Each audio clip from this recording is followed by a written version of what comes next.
ভারপ্রাপ্ত চেয়ারম্যান তারেক রহমান সাহেবের মূল উদ্দেশ্যটা হচ্ছে তরুণদের, যুবকদেরকে তিনি রাজনীতির একই সঙ্গে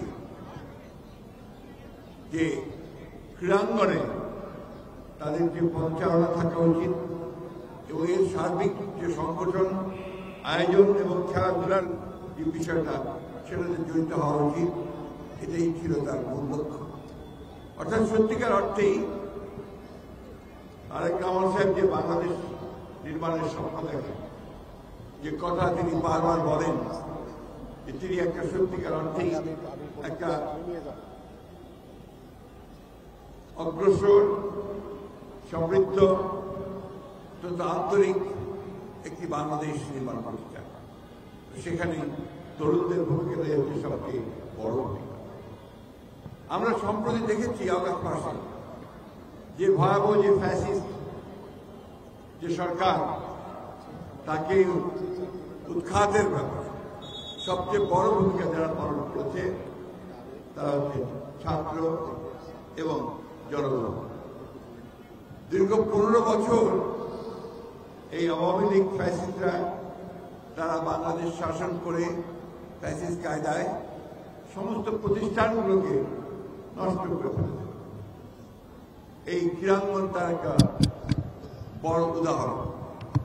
এবং এই ক্রীড়াঙ্গনকে কোনোদিন পূর্বে কখনোই দলীয়করণ করা হয়নি, তারা এটাকে দলীয়করণ করেছে, যার ফলে আমরা পত্র পত্রিকায় দেখেছি যে সমস্ত মেধাবী, ভালো ট্যালেন্টেড যে সমস্ত খেলোয়াড়রা ছিল তারা কখনোই সেই সুযোগ পায়নি।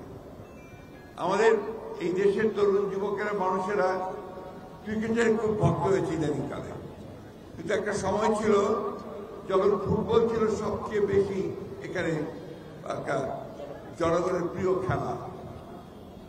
আমাদের আজকের সৌভাগ্য যে ঢাকা মহানগর উত্তরের যিনি সভাপতি দায়িত্ব পালন করেছেন, তিনি একজন জাতীয় ফুটবলার, জাতীয় দলের ক্যাপ্টেন।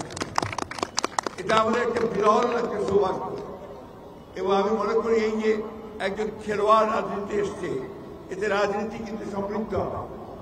কারণ খেলোয়াড়দের যারা খেলাধুলার সঙ্গে জড়িত থাকে তাদের মনটা অনেক উদার হয় এবং তারা সমাজের বা যে সমস্ত আপনার কাজগুলো আছে, যেমন মাদক বা অন্যান্য বিষয়গুলো হচ্ছে যা গ্রহণযোগ্য নয়, সেগুলো থেকে কিন্তু বেরিয়ে আসতে তারা সাহায্য করে। আজকে এই যে আয়োজন, এই আয়োজনের পিছনে এটাও কিন্তু আমাদের ভারপ্রাপ্ত চেয়ারম্যান সাহেবের একটা উদ্দেশ্য, যে আমাদের তরুণরা যেন বিপথে না যায়, তারা যেন মাদক অন্যান্য যে অপরাধ জগতের সঙ্গে যেন জড়িত না হয়, তারা যেন মাঠে আসে, যারা খেলছে তারা খেলবে এবং যারা দেখবেন তারা দেখবেন। এই যে নির্মল বিনোদন, এই বিনোদন আর কোথাও পাওয়া যায় না।